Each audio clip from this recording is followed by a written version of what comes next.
Thank you very much, Pete, for that introduction, and Kira for that lovely keynote. I really enjoyed it. And I saw a lot of similarities between sleep and movement.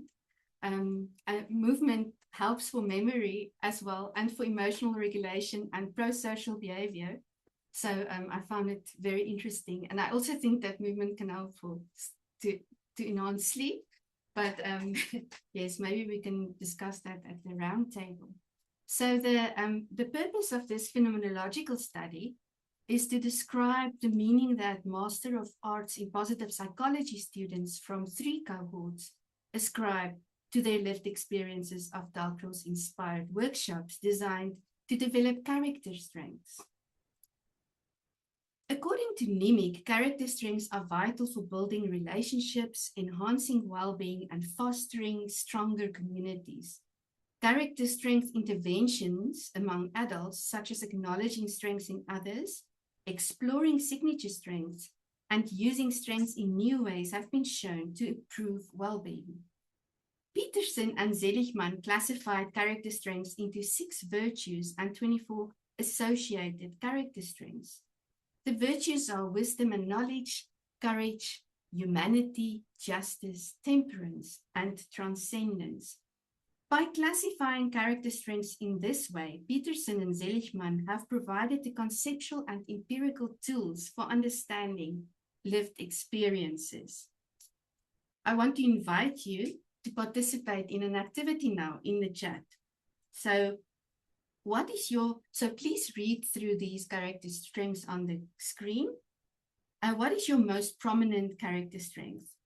Please write it in the chat, and then notice who has a strength similar to yours. So for now, just write one of these words in the chat, please. I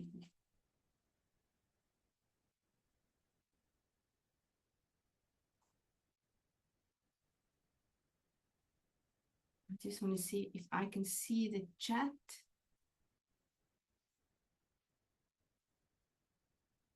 There we go. Okay.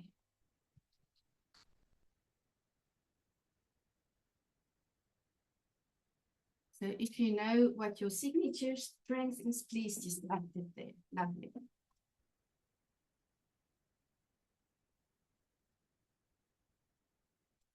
I'm seeing wonderful strengths here. And what's wonderful about these strengths is that we do have all of them. Some is more prominent and some is lesser strengths. Thank you for your active participation. And now the second step of this activity, if you know someone in the room, in our virtual room, type their name in the chat and add one character strength you see in them next to their name. So please go ahead. I'm sure you know someone in the room. Write their name and a character strength that you think that they have.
So I hope you are seeing your name and that this character strength that someone says about you is like like a gift. So in positive psychology, what we are doing now is called strength spotting. And it is very useful when teaching students, interacting with colleagues, and musicking for the elderly. So we often tend to, especially when we make music with the elderly, think or see or notice the deficiencies, like they cannot see or hear or walk or speak. But if we start looking at the character strengths, our interaction with them changes. So you notice the person with humor, sense of humor, or the person with wisdom, or the person who's good in leadership and teamwork, and that's very beneficial for community music engagement. A few music studies have explored the development of character strengths. Olander and Sarikallio found that learning to play a musical instrument fosters perseverance.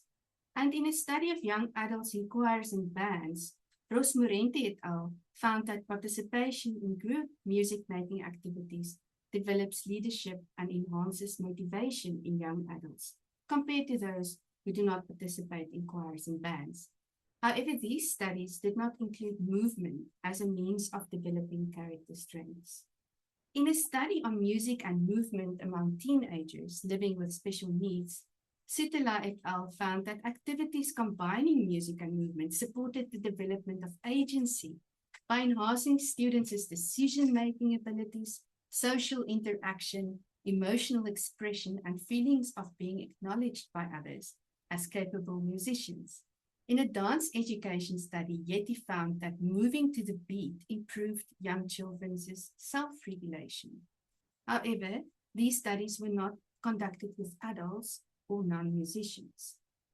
While Dalcroze research has shown positive influences on well-being, such as joyful experiences, positive emotions, engagement, positive relationships, and meaning and accomplishments, its application in cultivating character strengths remains unexplored, particularly among Masters of Arts in Positive Psychology students.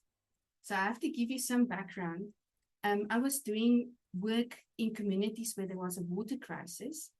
The oil company Sasol funded transdisciplinary research to make recommendations to the Minister of Water and Sanitation. There was conflict in these communities between the Water Forum and the municipality, and we used music and movement to facilitate the meeting. So they started doing music and movement together, and this quote, I won't forget, the Water Forum director said, before I went in there, I had 3 enemies, and we are now friends. It was fantastic.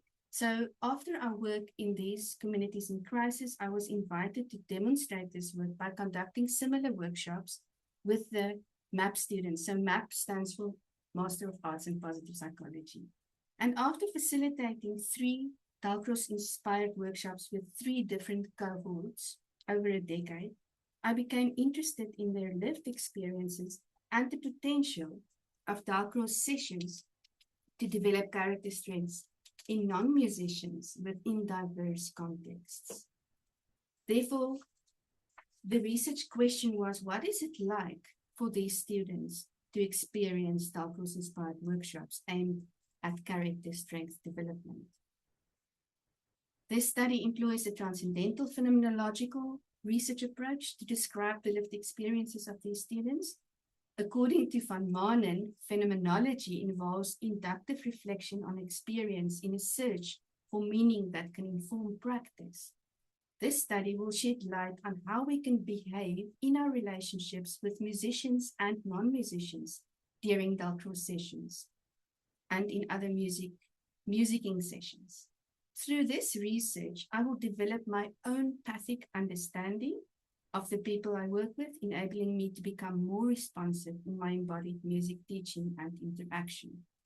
I'll soon be doing this workshop again with the positive psychology students, so it helps me to improve what I'm doing.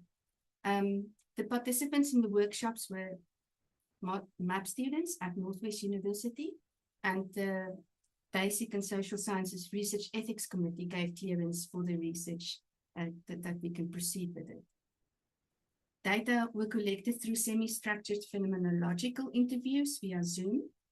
The interview question which asked participants to describe the essence of the experience in a metaphor, image, or word generated the most interesting and surprising data. Data were analyzed using thematic analysis informed by phenomenological principles. The workshop consisted of Dalcroze-inspired activities. Dalcroze Eurythmics, developed by Emile Jacques Dalcroze, is an embodied approach to music education that develops musical understanding through movement, solfege, and improvisation. Grounded in integration of bodily action, perception, feeling, and cognition, the approach fosters what Stapley describes as a bodily way of being in the sound, enabling learners or participants to experience and internalize musical concepts through physical engagement with music. Beyond the development of musical skills, Dalcroze Eurythmics supports personal, social, and emotional growth, contributing to its application across diverse educational and therapeutic contexts. The planning for each of the 3 workshops is accessible using the QR code on the screen. I'll also place it in the chat afterwards. Dalcroze-inspired activities included activities like lead, follow, or walk alone, mirror activities, collaborative improvisations, passing the scarf at the end of the phrase, rolling the ball on the floor to each other with intention, and running underneath a parachute from opposite sides in pairs, to name but a few. Let's look at a short video clip of positive psychology students, who are mostly non-musicians, participating in this way for the very first time. So please switch off your musician ears and eyes. They've never done anything like this before, and they are not musicians.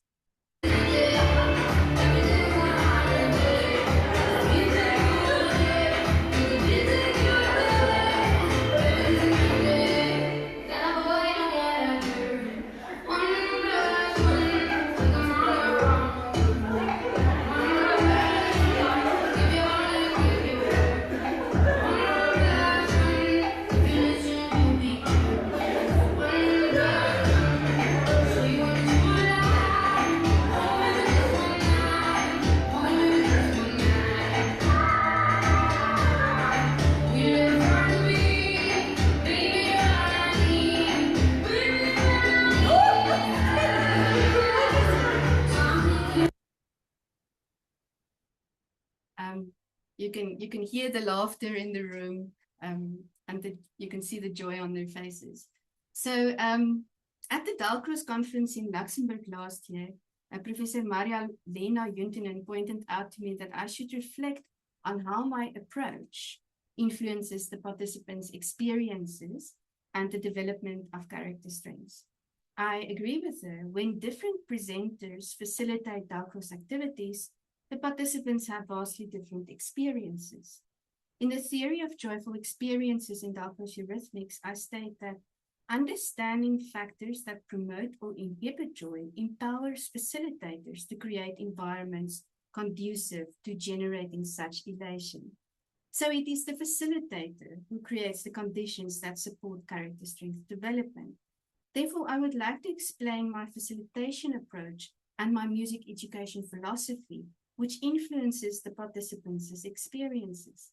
You'll notice that my facilitation philosophy aligns with Ryan and DC's self-determination theory. Self-determination theory posits that people master challenges and are intrinsically motivated when their psychological needs for relatedness, autonomy, and competence are met. I'm a social constructivist and believe we learn through social interaction and cooperation. I'm no longer the sage on the stage, but rather the guide on the side. Therefore, I always learn with my students or participants. A multiplicity of views are important to me. I move with them. I prefer a flat hierarchy in my classes and sessions. Dokan found that democratic practices in the elementary music setting help engage students and build community. Interaction is encouraged by doing group activities. I use Eva Nifprint-Vedin's guidelines for changing participant constellations for interactive group activities. She calls it 1, 2, 4, everyone. So some activities are done alone, some in pairs, some in groups of 4, and some in the whole group. I believe it is very important for adults to have autonomy in making choices during the learning process. Autonomy is important for all learners. Bonville Russi et al. State that autonomy-supportive music teachers enhance their students' well-being. For this reason, I invite the participants to select the music themselves, which is a novel approach in Dalcroze circles. Usually the facilitator chooses or improvises the music in response to the participants' movements. By letting participants choose the music, I shared power in the session. They gave their own input into the workshops and thereby felt seen when we move to their choice of music. Furthermore, participants get to choose how they prefer to execute the activity. So I use instructions such as choose your own direction, lead, follow, or walk alone, decide where and when you want to take the elastic over from someone, choose any prop to show in movement what you've experienced. There are always some choices in the instructions, which show that participants have a certain amount of autonomy, which is especially important when working with adults. I have a competence and strength-based approach. I believe students or participants should have a success experience. Therefore, during the session, I would comment more on what works or on what we enjoy than on what is wrong. I believe that aspects you focus on grows. This is also the prime principle of positive psychology.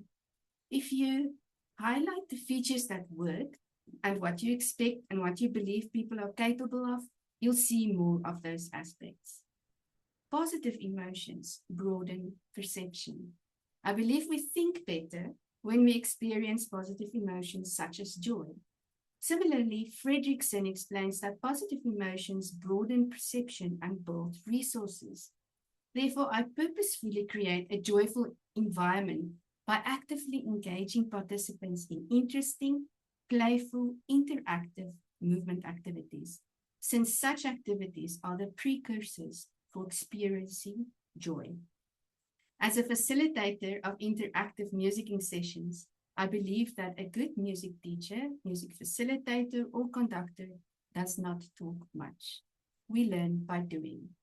Therefore, I prepare my instructions to be short and clear, allowing more time for active engagement in music and movement activities. I like to call this Dalcrozing, a concept adapted from Small's musicking. The findings are presented in 5 related themes that describe what it is like for positive psychology students to participate in Dalcroze-inspired workshops. It is a process that began with bravely engaging in playful activities, which fostered awareness and meaningful connection and led to a sense of acceptance and being set free, and ultimately emotional transformation. These processes contributed to the development of certain character strengths, clustered mainly within the virtues of transcendence, humanity, and justice. Theme 1 shows that playful engagement requires bravery and leads to outcomes such as strengthened memories and a sense of acceptance through nonverbal communication. Thabo, one of the positive psychology students participants, compared the essence of the Dalcroze experience with a photo he took of the statue Ratschläger Brunnen, the cartwheel in Germany. Thabo recalled that initially there was a bit of a pressing moment of, oh goodness, there are balls, but in the long run, we all survived it. Thabo realized the value of the playfulness since it fostered group cohesion. He said, I liked it, and I think in a way it brought all of us closer to one another. The positive associations with the songs that they selected made the activities more memorable. For many participants, movement increased their awareness of themselves and others.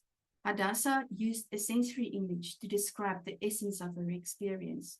My first thought that comes to mind is velvet. So soft like velvet and something that is cherished. Like that softness, it's like a hug. Twani described the essence of the experience as movement is connection. The reflection resonated with other participants' experiences, namely that moving together made them more present, more aware, and more deeply connected to themselves and others. Frankie even mentioned feeling earthed. Participants experienced an absence of hierarchy. Twani said at that stage, I sat with Sean, he's one of the big bosses there. But there was no room for titles or levels of intelligence or hierarchies or anything. It was also the first time I actually connected with him by removing that hierarchy element. The relational aspect of mindful movement was highlighted by Maria. Giving, yes, something like a jug that is filled by the music, and then you give it all out all the time. I think it is overflowing. It is something that you pass on. The act of giving through movement and music created a reciprocal flow.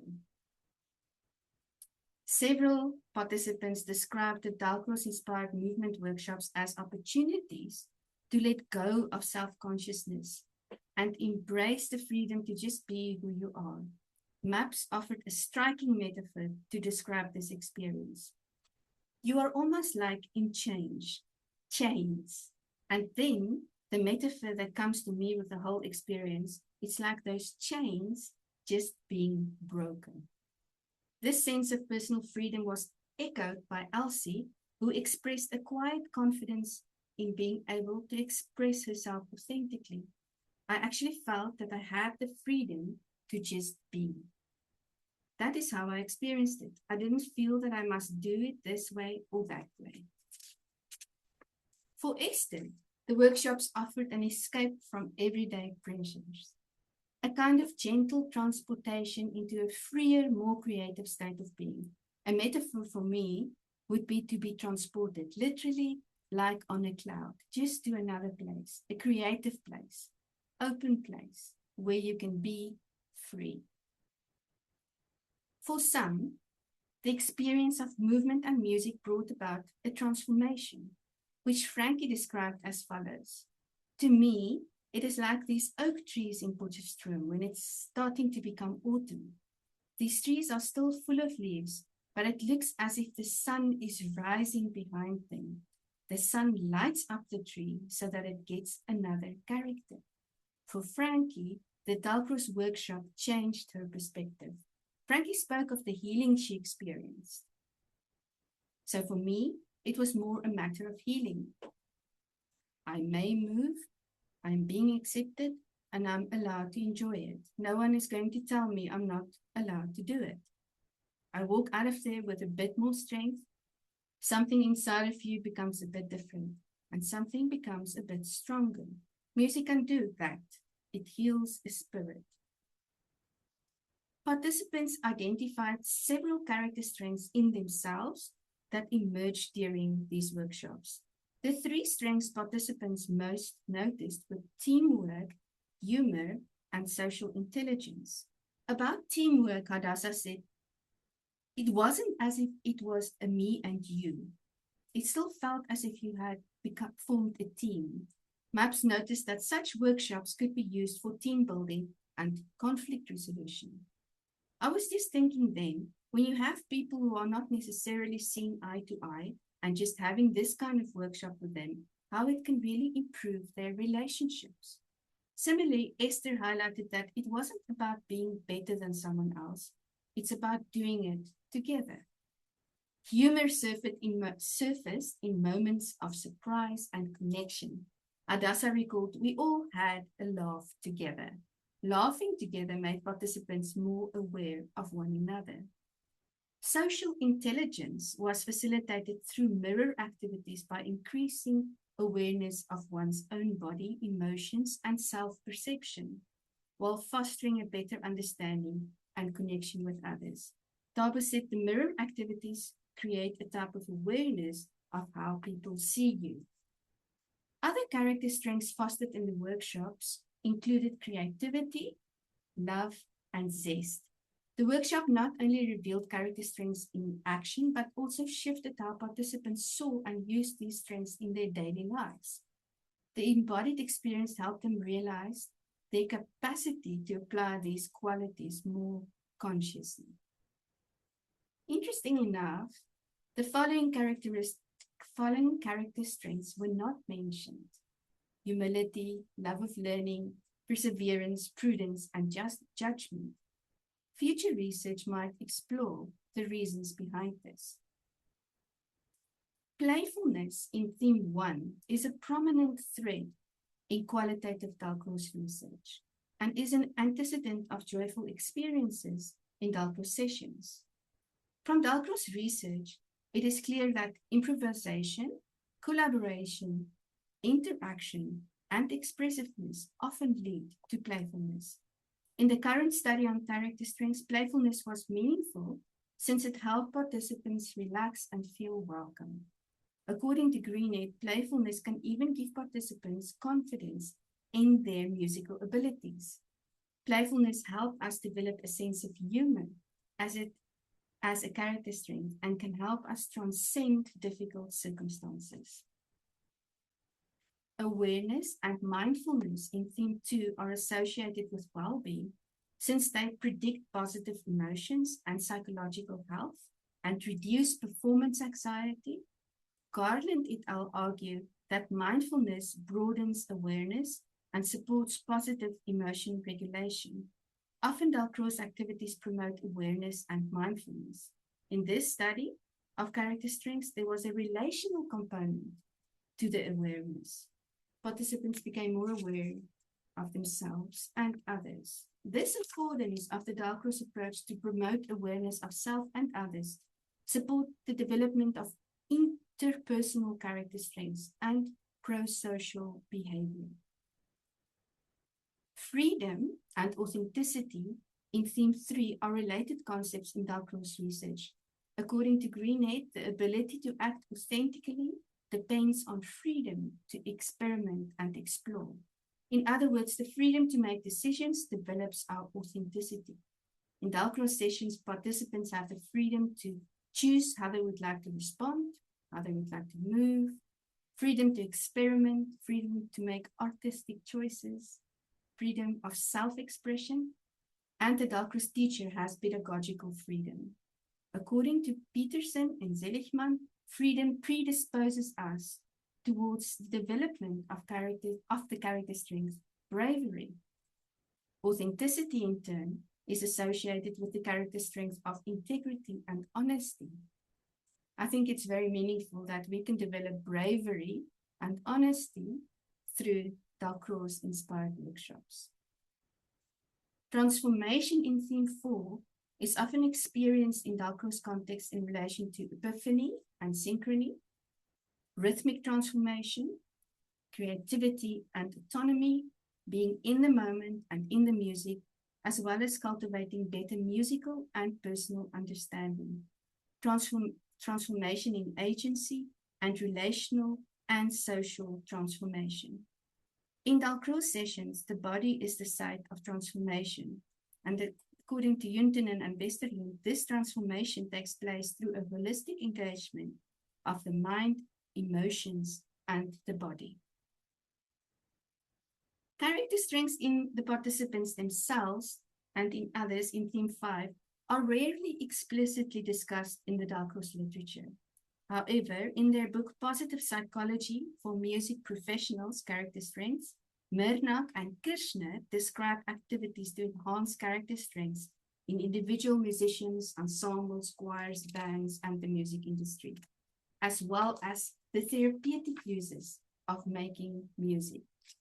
Mernak and Kirchner argue that making music is an expression of your character, and that developing your musicianship and character strengths contributes to your overall well-being. In conclusion, I argue that Dalcroze-inspired activities can be used to develop character strengths in non-musicians. Furthermore, in education in general, and music education more specifically, an emphasis on the development of character strengths will empower students to flourish individually and contribute constructively to society. Dark inspired activities could be a useful positive psychology intervention to develop character strengths. Thank you.